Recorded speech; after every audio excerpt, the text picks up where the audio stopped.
It is now possible to have the individual styling every family wants in its home. In these lovely and spacious homes, beauty of design and functional practicability have been expertly combined to bring home buyers livability plus. The choice of a variety. The American Dream. Is it really attainable for all Americans today? We call this series Housing and Help because the opportunity to have housing for every citizen is becoming harder and harder to come by. That reality is also causing big collateral problems for every corner of society, from business to nonprofit providers, government, neighborhood safety, and especially those experiencing homelessness. If our travels to Houston taught us one thing, it's that it will take every part of our community working together to solve a crisis that is tearing at the fabric of what it means to live and prosper in our Spokane region. Our last episode took us back to 2012 and showed a time when Houston, like Spokane today, was experiencing the highest rates of homelessness in their history. Today, Houston has the lowest homelessness rate of any major city in America, and the people who helped turn things around for the fourth largest city in the country have more to tell us about how Spokane and the rest of America can flip the script too.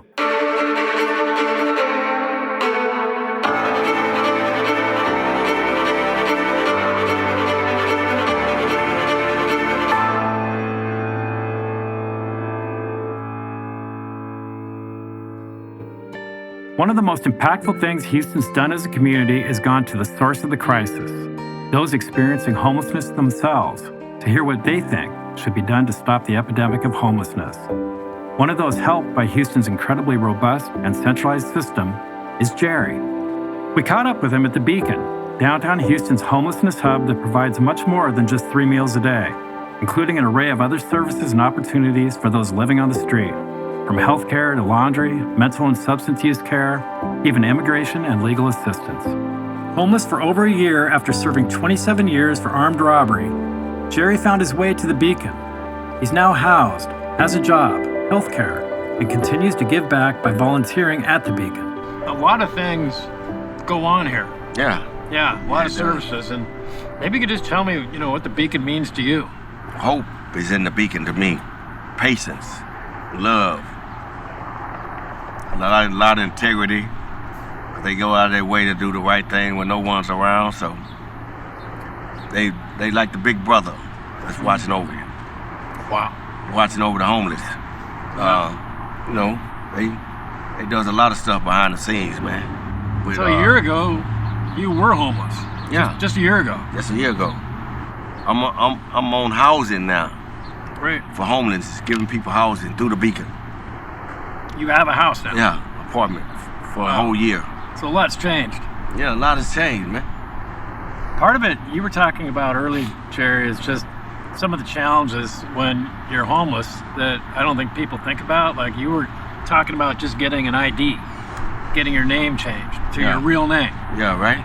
And that wasn't easy, but they helped you out with that? Yeah, they helped me out with that. Basically just went through all the ropes and hurdles with the judicial system to get my name changed and got me a birth certificate, which led to an ID. So you need a birth certificate and an ID to get a home. That's right. You need a birth certificate, ID to get a home. To get things we all take for granted. That's not, you gotta have that. 1 year. 1 year, everything. Everything's changed. Everything's changed. I'm on foundation now. I got a foundation to lean on, man. Wow. You know what they say, you don't want a house that when the storm comes that'll shake and blow it down. You want a house that's gonna stand up to the storm. And because of the Beacon and the services here, I've acquired that. As you grow older, you will understand that you have two hands, one to help yourself, the other to help others. Jerry, I think people see homeless people on the street. What would you tell them about being homeless, and what do you think they need to know? Cold outside, raining, flooding. Want something to eat, can't go to a restaurant and order you a cheeseburger and a Coke, something like that. So, that's something to look at, man. Think about others that's going through homelessness, man, and try to reach out and help somebody, like I say, with your two hands. Why do they choose to be on the streets instead of coming, you tell them about the Beacon, they choose to be on the streets. Why do you think that happens sometimes? They just stuck. They're like stagnant water. They so stuck in their ways growing up, and whatever led them to the homelessness, that they don't want to reach out to that hand that can help them. Somebody got to give them a push. Right. Encourage them every day, love on them, and pretty sure push and a shove might send them to the beacon to get help. Right. Did that happen to you? Yeah, for real it did. So walk me through how you became homeless in the first place. Did some stupid stuff. I got locked up for robbery. 45 years, did 27 on it. And the person hurt in that robbery was you. Yeah, I'm the only person that got hurt in the robbery. So you were sentenced to 45 years. 45 years. I did 27 So you calendar were years 20 years old when this happened. Yeah. I got out and was homeless, like I say, and parole officer told me to come to the beacon to get me. She heard that they could help me out with services, getting my ID and birth certificate and stuff. So you had a caseworker assigned. I mean, that's not the only thing you got. yeah, I got more than a house. I got everything else. Love everything from the beacon, man. Yeah. Got food to eat. They pass out clothes. They do everything, man. And yeah, I really like it here, man. It's a blessing. What do you see going forward? Well, I just gotta rest on the Lord, man, and see where He take me from here. He done blessed me with these people, and I hope I can be grateful and bless Him back, man. The beacon. My name is Angel Garcia. I'm at 1212 Prairie, the Beacon. I wanted to share a poem in two parts. The first one goes, perchance dream of distant plains, beyond death, decay, our mangled remains, soiled linen from punctured veins, November shower, infinite rain, lackluster abode and chastens crass, hellion falling, embers bath and bathe through darkness plague, disdain, degrade, lost children parade.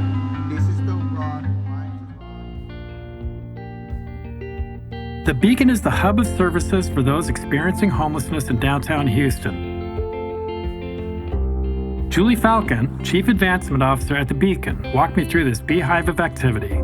Everyone who enters the Beacon is provided hospital scrubs in exchange for their clothes that are then cleaned and laundered by a large group of volunteers and paid staff.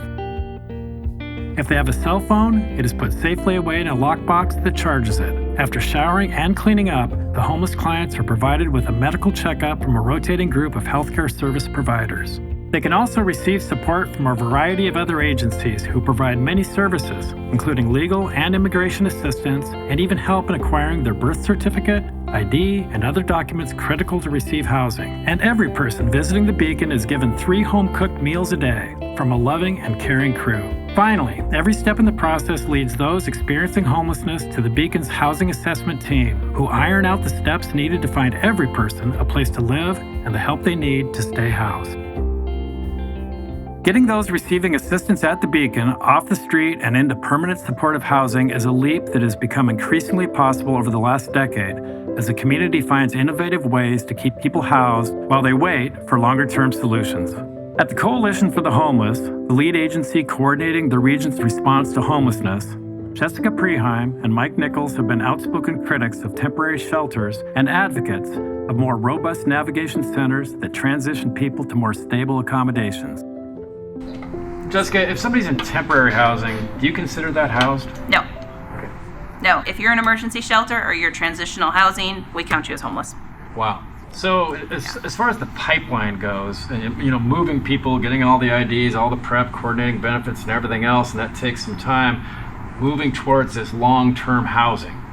But you got this interim step now that's being developed here in Houston, the Navigation Center. It sounds almost like a bridge. I wouldn't say it's a bridge. So the idea with the Navigation Center is a facility that people, as they're being housed, can stay there 30, 60 days as they're getting the paperwork ready. So you're moving from the street to a Navigation Center. So it is not temporary housing. It's very much, and it's not a shelter, it's very much a place that you're navigated from the street to housing. I'm the biggest supporter of you will spend 10 times as much money if you invest in temporary solutions versus permanent solutions. It's just more costly. That's simple. And so that's what we've always done. I will say the navigation, one thing that's I'm excited about is everyone who's there is on their way to housing. They have a referral, they have a navigator, they have a process in place So it's not just saying we're going to put you here where you might be there for, 10 months while we wait for you to come up on the wait list. It's not going to be like that. It's going to be, if you are there, you have a housing destination that we are helping you to achieve. It's also going to have some services on site to make sure we can meet people's, physical needs and everything like that. But I think that's the one big thing is shelter's so expensive. Yeah. Shelter is just... It sounds expedient, but it's not expedient and it's not successful. It's hard it to sounds sustain. very expensive. It's hard to sustain like traditional emergency shelter. Whether those experiencing homelessness are patrons of the Beacon, transitioning in a navigation center, or have found permanent housing with supportive services, one of the key rungs of the ladder to their success was Mayor Anise Parker's decision to reach out directly to those on the street to listen and learn what they think. We actually went and did individual interviews over the course of a week with as many chronically homeless people as we could find across the city of Houston. We had more than 850 individual interviews. I did some of the interviews myself. And we had a really good look at what the population was like. And then so I took that You're information. gathering all this data. All this data, real hard data. And so we found out a lot about the population that we had and what they needed. That our mindset has been, let's find the homeless where they are. And again, the agencies are across the city. If we can align the services the agencies provide with the homeless in their vicinity, let's go that way instead of trying to concentrate the homeless in one place. It is absolutely a problem. It's a dispersed housing model then. It's a dispersed housing model. And I think part of the problem is that there's folks out there, we want to end homelessness. You are not going to end homelessness. People are going to fall in and out of homelessness. You can manage homelessness, and we can manage it more effectively. And you have to go in with the idea that there are certain people, particularly the chronically homeless, huge percent have substance abuse issues and mental health issues, and often both. That's going to require, probably for the rest of their lives, wraparound social services, permanent supportive housing. Of all the things that were tested and tried over the last decade, the two ingredients that made up the gumbo that is the most successful homelessness solution in America were housing and help. And one of the key champions of this strategy from the beginning has been Mark Eichenbaum, the Special Assistant to the Mayor for Homeless Initiatives for the City of Houston. He just hired or paid for you in the county, the city and the county, paid for 9 navigators over at the Beacon. And using ARPA dollars, federal dollars, and CARES dollars perhaps before that. But you're connecting them to services. You're not just dropping them into housing. There's a whole wraparound system, getting them IDs, the whole process. And so often, the word housing gets used exclusively, just that term. Right. But the reality is it's housing with wraparound, tailored support services. It would be negligent to house an individual experiencing homelessness without services. The services is what keeps the person housed, and the housing is what makes the services effective. So, it is both. So when we say housing, when we say supportive housing, what we're talking about is low barrier housing with support services. Right. And not everybody gets long-term housing. The housing intervention is tailored to that individual specific They're situation. all different. These aren't widgets. You're exactly These are people. Right. You're exactly right. And there's folks out there that feel that some people aren't deserving of housing. The alternative is that they're still in our streets. Yeah. And we can go back and we can have housing with some, common sense rules and requirements and requests. It makes sense. That's what we've been doing for decades. And that's one reason why we still have so many people on our streets. So low barrier housing with support services is the key. Both of those combined, one without the other won't work. And even the navigation process as it begins, it's low barrier. You're right. If somebody has been spending a long time on the streets, and the first thing you do is put a bunch of rules and requirements, it's likely the person will say, I'll go back out onto the streets. I understand. I would do the same if I was in that situation. And they're used to it. They're used to being promised the world. I got this for you. I got that for you. But only for those dreams and those promises to be cut short. Why? Because folks wanted to have a very paternalistic set of criteria and rules that folks abide by. And if not, they're not worthy of the housing. The reality is let's just get them off the streets. We are not a system that is here to just fix all poverty.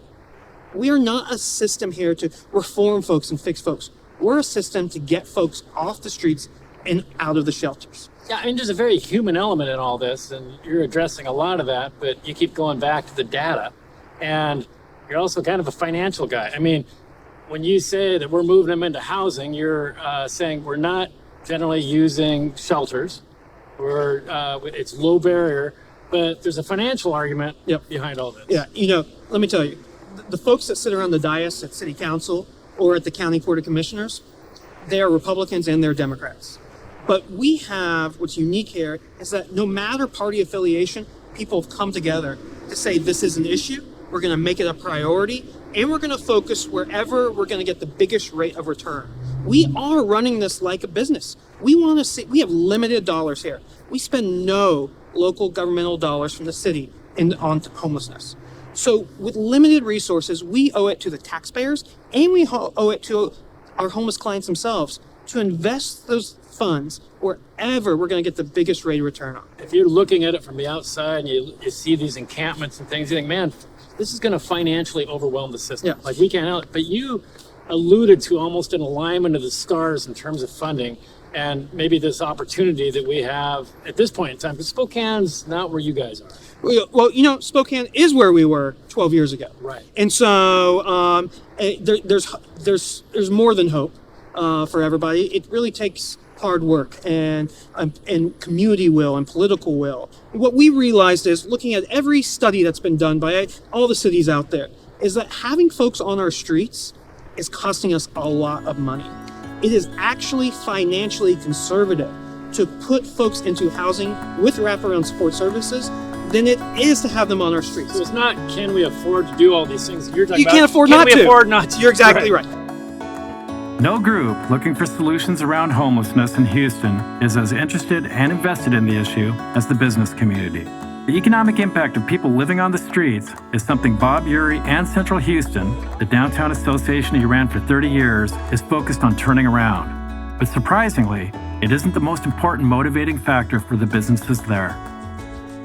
I gotta say, in some ways, the business community is a little more patient and compassionate than one might expect, given the business case. I've got a business, I need to make money. I'm gonna stay here. They did a good job of beginning to really understand the very fundamental thing of, these are homeless folks and we want them housed. This is not just a matter of we want them off the street.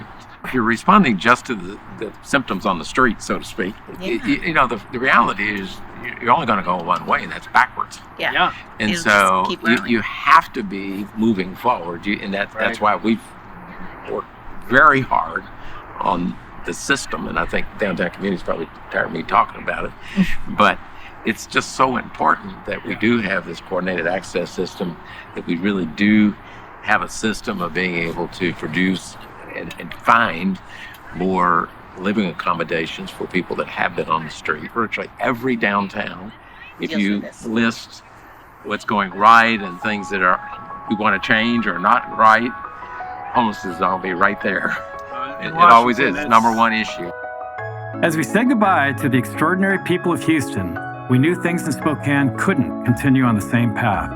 With a historic increase in homelessness of 64% over the last decade, my hometown would have to find a way to gather under the same tent and find our own solutions to an out-of-control problem. Chris Patterson was one of the first people I spoke with when I returned to Spokane. Chris heads Hello for Good, a nonprofit representing over 100 businesses in the region concerned about the impact the homeless problem is having on commerce, especially in the downtown core. Chris, with over 100 people, businesses expressing interest, what are you hearing from them? What do they want to see you address? The number one issue we see with the employers is the safety of employees. They don't want to come downtown. They don't want to work downtown because they don't feel safe. The cars are getting broken into. There's, feces in front of the doorsteps. There's syringes. So how do we make sure that the people feel safe? You have an option to do something, or you have an option to do nothing. And if you do the nothing part, it's a lot more expensive. Right. So I think the biggest thing is how to figure out, where do you go from there? How do you build people up and how do you educate the public to make them think, look, we're not here to save the world. Let's be realistic. This isn't puppies and rainbows. We're dealing with human lives. Some are going to be resistant, some are not. Right. So we'll have to figure out who is ready and who's not. So I think we need to have a real sense of urgency because obviously, as you said earlier, doing nothing, the graph isn't going in the right direction. No, it's costing us more, not less. It's costing. And it's going to be more expensive to get control of it. It's no different than if you try to treat cancer. Right. It's the same thing. Are we going to treat the symptom first, and then we're going to try to find a cure? The answer is yes. But we want to be able to get to that point. You know, you can't get the cure right now. Right. You got to treat the symptoms to make sure things are stabilized so you can get to the cure. And it's not healthy. It's not healthy for anybody to be living on the streets. And the situations we're seeing here and across the country, Spokane is no different from any other city. The difference is here in Spokane, we live here, we reside here. This is home, and we care about it. So we want to see it become a model for the country, like Houston has done for their own city. We want to do what's best for the city of Spokane and the region. And you need all people to work with each other, otherwise it's gonna get worse. And right now we see that happening.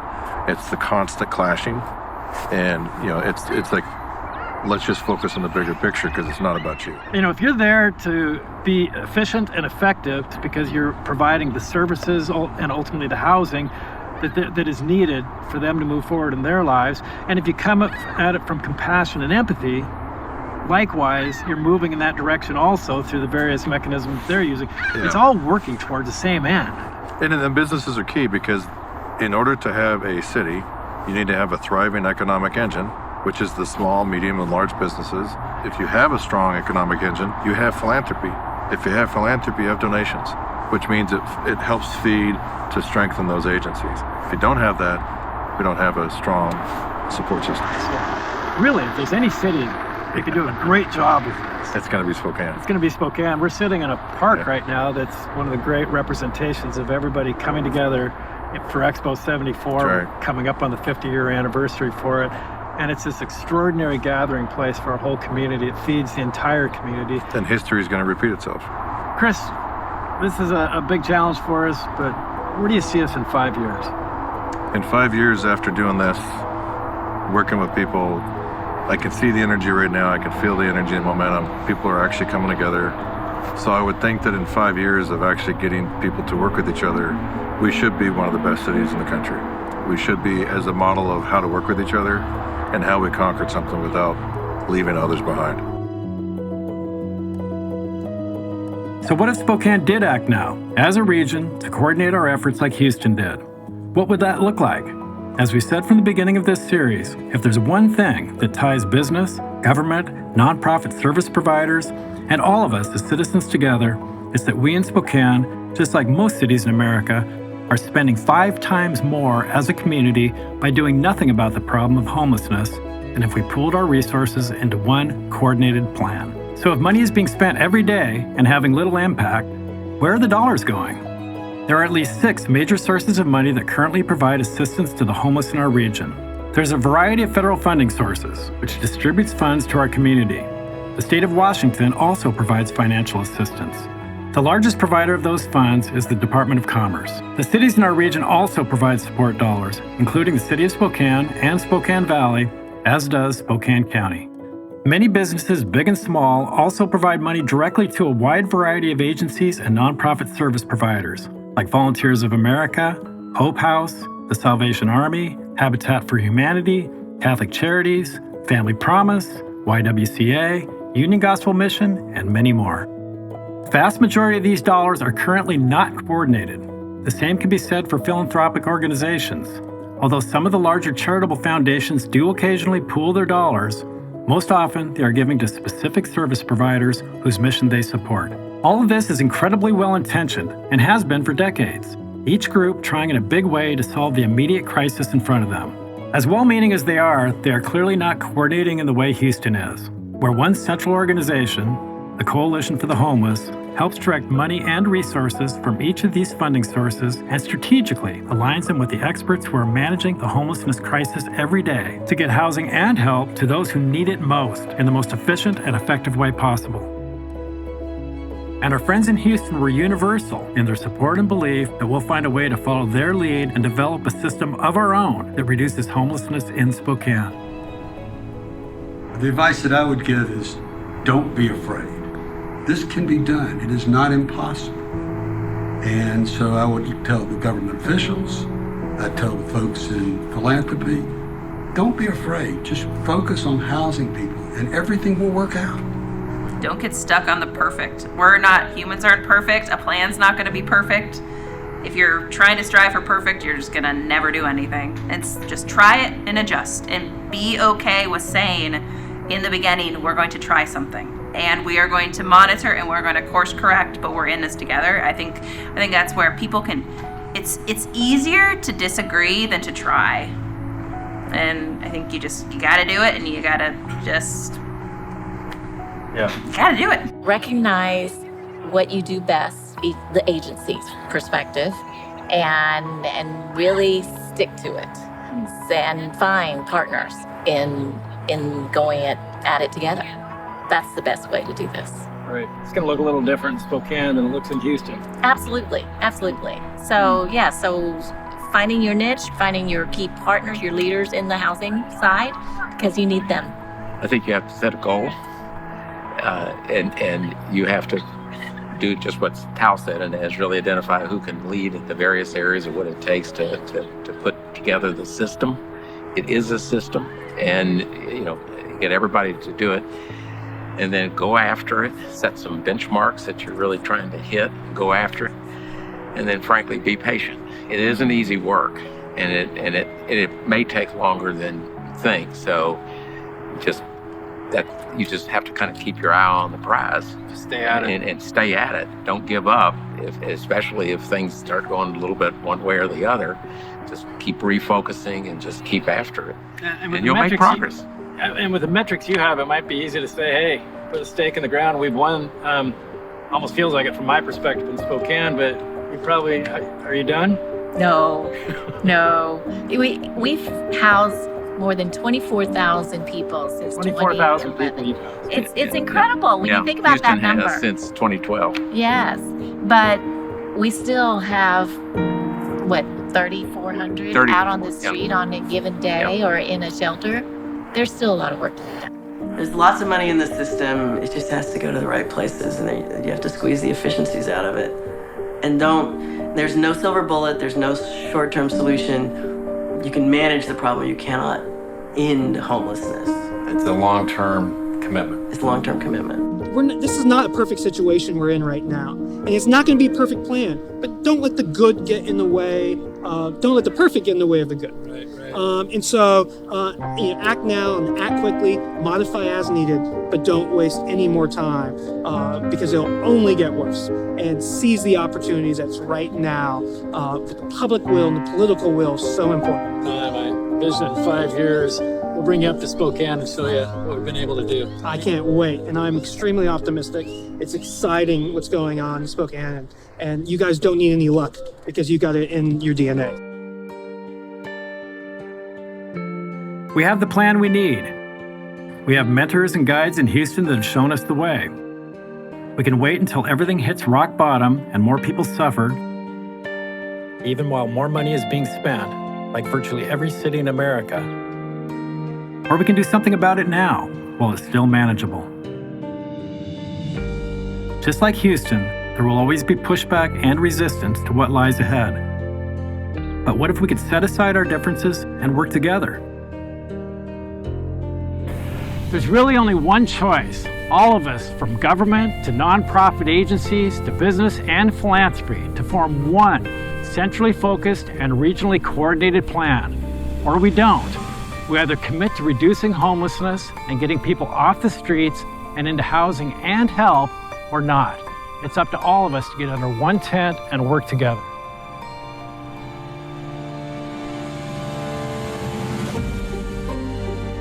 Watch the full interviews from this and every episode at housingandhelp.org.